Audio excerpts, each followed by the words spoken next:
Why do some people stay the course to accomplish great things and others don't? What is that indefinable quality that keeps high achievers going no matter what obstacles in the path? You might think that it's because of their talent or some special qualities they have, but what if the answer is more basic than we think? Today, we will dive into grit, the perseverance it takes to stay the course. And to do that, we will take a trip to the woods, yes, to learn the secret of grit from one of nature's most majestic survivors, trees. We'll also talk about Beethoven, our classic hero, who has much to teach us about grit. What did he know?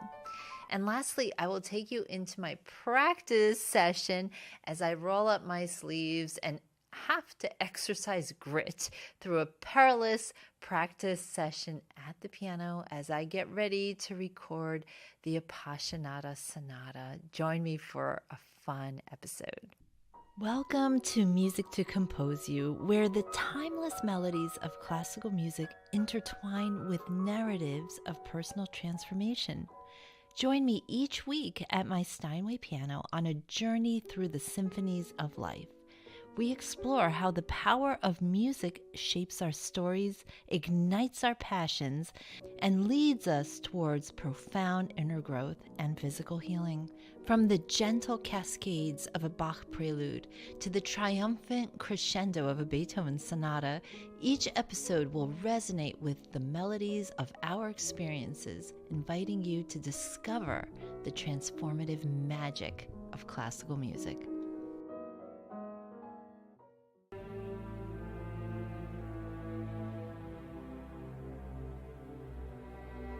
Did you know that some trees are over 5,000 years old?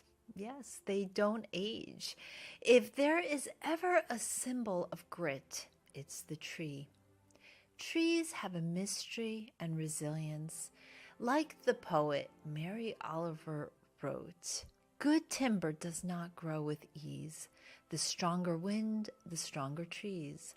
The further sky, the greater length.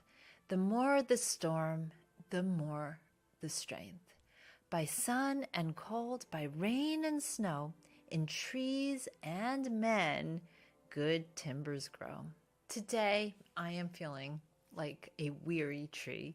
I'm feeling the wind against me. I'm feeling that resistance kicking in. I'm sure you've felt resistance too at some points of your life. The thing is, all of us will at some point experience this thing called resistance. And the funny thing is that it seems to go hand in hand, oddly enough, when you're aiming to accomplish something great and positive in your life. Resistance holds you back like an anti-gravity device. For me, the resistance today that is holding me back is that I want to record Beethoven's Appassionata Sonata, but there's this inertia holding me back, and it's super frustrating. But one thing I've learned is that behind resistance feeling, there is always an underlying reason. It's usually something psychological lurking in the background. I call it hidden strings. Hidden strings are the reason why resistance shows up in your life like an uninvited guest with dirty clothes on, a filthy mouth, and muddy sneakers, and won't get off your proverbial mental couch.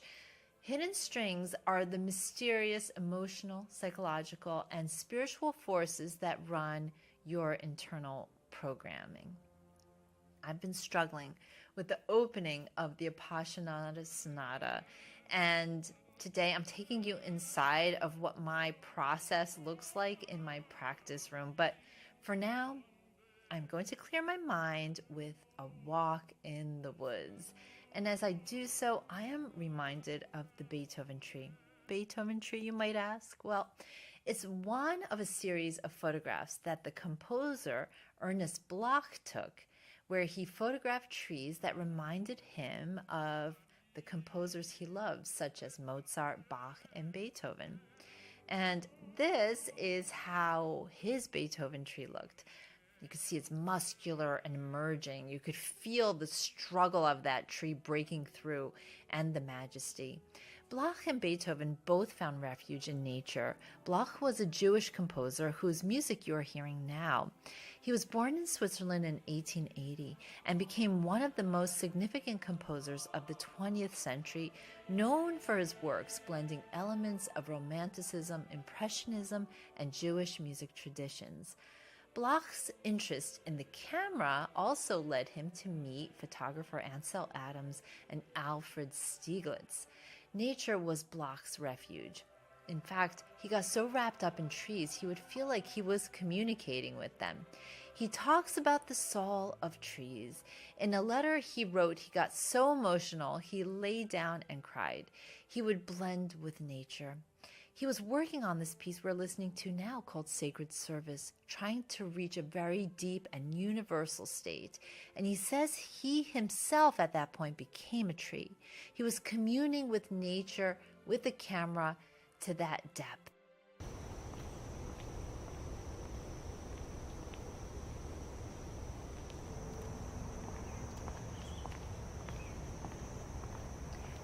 I'm feeling like walking into the woods to find my own version of a Beethoven tree. But first, practice. Start with one line of music, and as a practice for recordings and just general practice, I like to do a small chunk and listen back. That way I can be subjective or objective and evaluate, make any corrections, and slowly chisel that way. 1 hour later. All right. Let me re-record the opening again. I wrote here in my notes that it should sound like a sheet of ice in hell, the opening. A sheet of ice in hell. That's a crazy thought. All right, let me see if I can make it more cool, slick. Listen to the left hand, Margaret. Listen to those chords.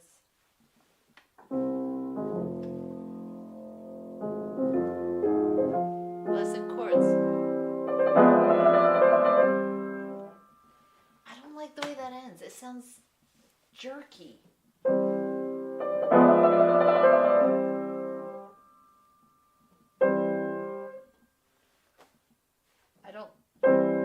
That sounds too sharp. If you kind of let go one note at a time, sounds a little bit too murky.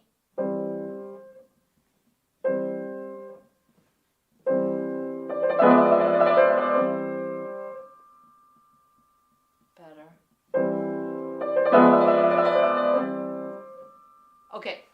Okay.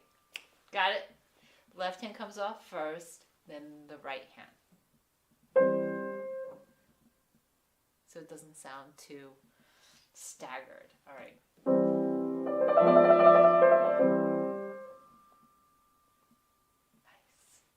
Nice. It's these little things that make me happy.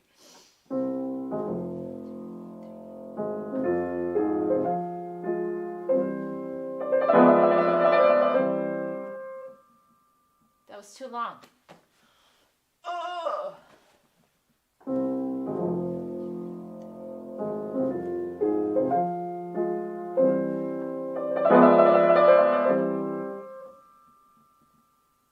Except I didn't like the trill. All right. When I start to get this way, I think about the words that my teacher said to me so many years ago. He was working on a piece of music with his teacher, who was named Mindru Katz, a really phenomenal pianist from Romania, about the turn of the century. And literally, he talked about how they would spend 2 hours on one measure to get it right, especially the opening measure. And so, yeah, if it takes 20 hours to get it right, it takes 20 hours to get it right. It takes the time it takes. Although I sometimes get really hard on myself with the time it takes to learn things and to really polish things.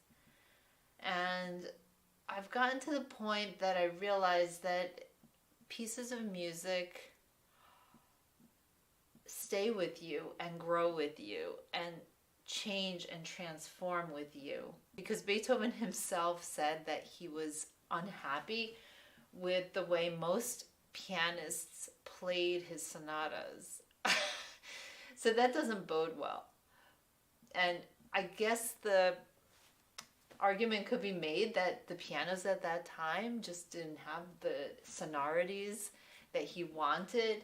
But I think it's more than that. I think one has to go beyond the notes, go beyond the notation, go beyond what we see on the page and get into that energy where Beethoven was at. Music is so terse at times.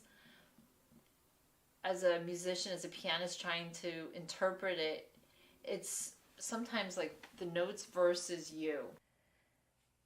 I'm feeling the struggle. It's an internal tumult, one that has no peace because it could never be perfect enough. I'm feeling a sense of not being able to live up to Beethoven's piano music and his own frustration that he expressed that pianists were not able to live up of his vision of what this music should sound like.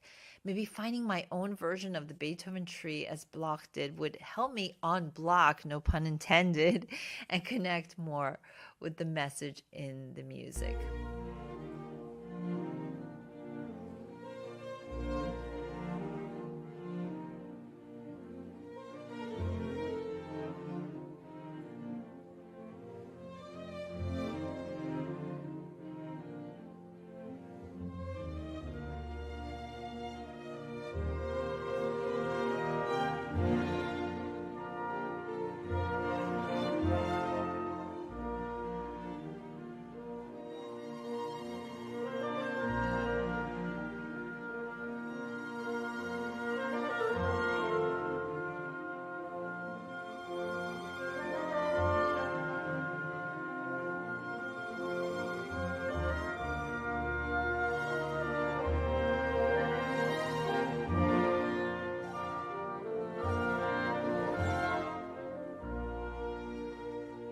I'm here in the woods, and although it's not Germany, I'm thinking about the walks that Beethoven took.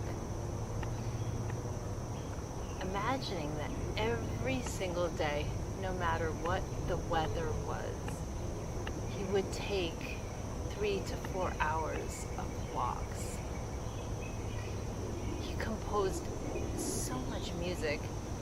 He had so much happening in his life, but yet 3 to 4 hours to spend outside communing with nature was something that was non-negotiable to him. And as I'm listening to the early evening bird songs and a little storm has just passed, there's a sort of tranquil feeling in the air. It's super hot July. You can still hear some rumblings in the distance. And the idea of Beethoven and what he gleaned from nature, what he gleaned on these walks, the sounds he heard, and how he translated those into music is something so poignant, so extraordinary. Time to slow down and walk and think and be and create and invite in the power and wisdom of nature to help with whatever happening in life. Decisions that need to be made. Somehow, nature proverbially clears our head. These walks clear our head. They give us a new perspective. They unite us with a higher power, with the power of nature and God. And trees especially, being the silent witnesses of our days. They see our history. They have heard our conversations. They have seen our battles. And this idea of the Beethoven tree, an invitation. You hear the music, the struggle in Beethoven's Appassionata. One can search for the Beethoven tree, a tree that is emblematic of that. I just saw a really interesting tree that had so many vines around it. It was reminding me of Beethoven feeling almost strangled by the circumstances, but yet growing in spite of it. Let's go and find a Beethoven tree.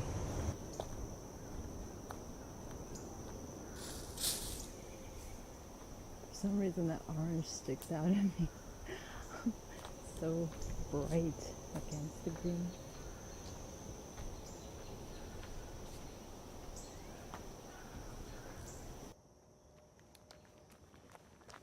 I think I found the Beethoven tree.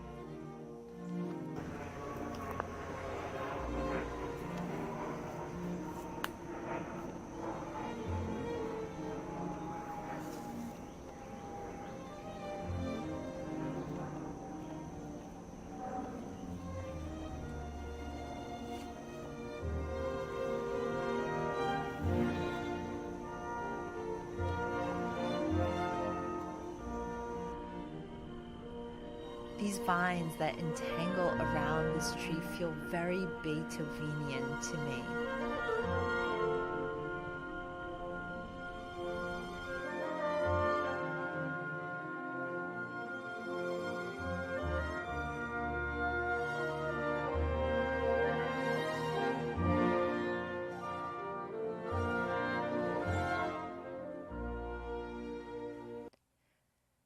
Just like the tree fighting for existence, the grit was in creating for Beethoven, despite less than perfect conditions. A tangled mess was his life, and sometimes we have to create in the tangled mess.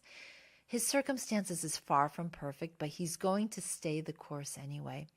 So I thought I would go back to one of my favorite biographies of Beethoven, the Maynard Solomon, and read excerpts from that suicide note that Beethoven wrote when he was about 28, 29 years old.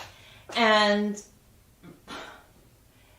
it's so poignant about the struggle. And in it, he says that he's born with a fiery temperament, loves to be with people, and is a social guy. But now he is saying that if I approach near to people, a hot terror starts seizing upon him. And the deafness is making it difficult for him to interact with people. He goes on to say, what a humiliation for me, and then makes a statement. It seemed to me impossible to leave the world until I had brought forth all I felt was within me. So although he says, I still am going to go on and live, this is so strange because it's a suicide note. He's basically saying goodbye. He says, as to his brothers, Carl and the nameless other one, he says, as soon as I am dead, if Dr. Schmidt is still alive, ask him in my name to describe my malady, and so on. So he's saying, I'm basically dying, but I'm not.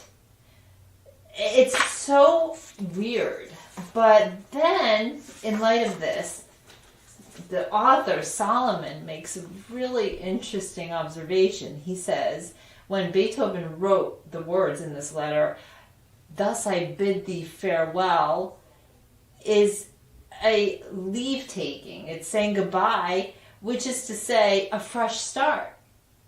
Isn't that really interesting? So Beethoven writes a suicide note saying goodbye, I'm out, but I'm not really going anywhere, but I'm completely changing.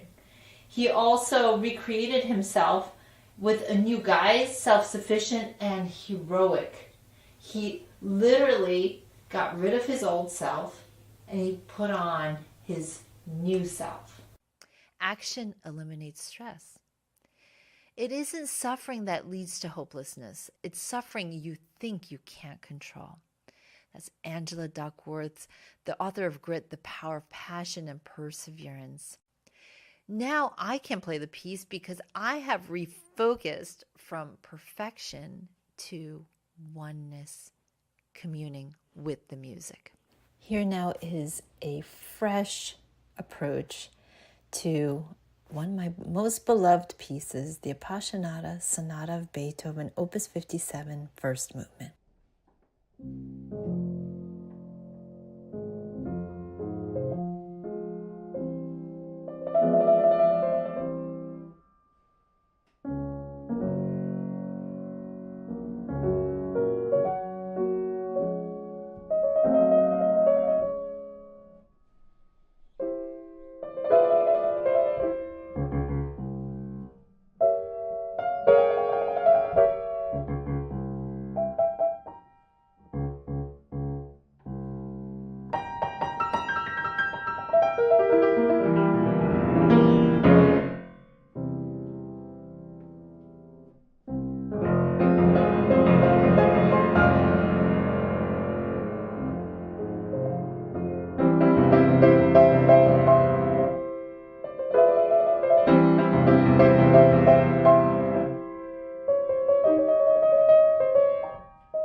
Take 2 symphonies and call me in the morning. Those are the words expressed by Elena Manis in her book, The Power of Music. My friend, let me ask you a question. Have you been using the power of music in your health and wellness journey?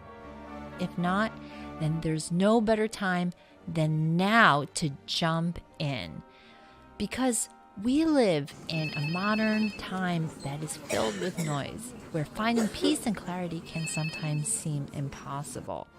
However, by tapping into the notes of classical music and the timeless messages of wisdom found within, we have a powerful transformational tool that we can use today. But you might be thinking, well, classical music has never been my thing. How do I connect to it? How do I listen and actually like it, engage with it, and have it be a reflection of my feelings and emotions? Welcome to the Music to Compose You podcast. Here we connect the dots, bringing together the beautiful masterpieces of classical music, the stories behind the compositions, and the composers that wrote them.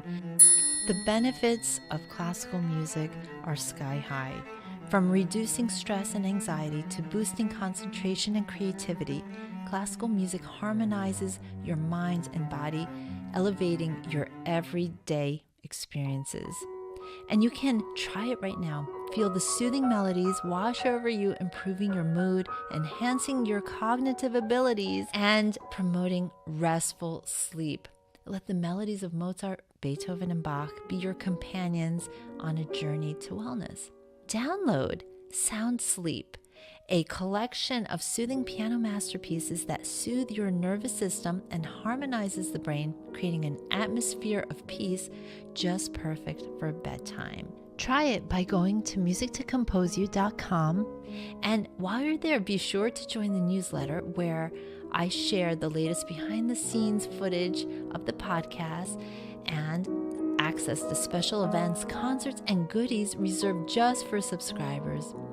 So thanks so much for being part of the Music to Compose You family. We are embarking on a fun journey. I'm so happy you're here for the ride.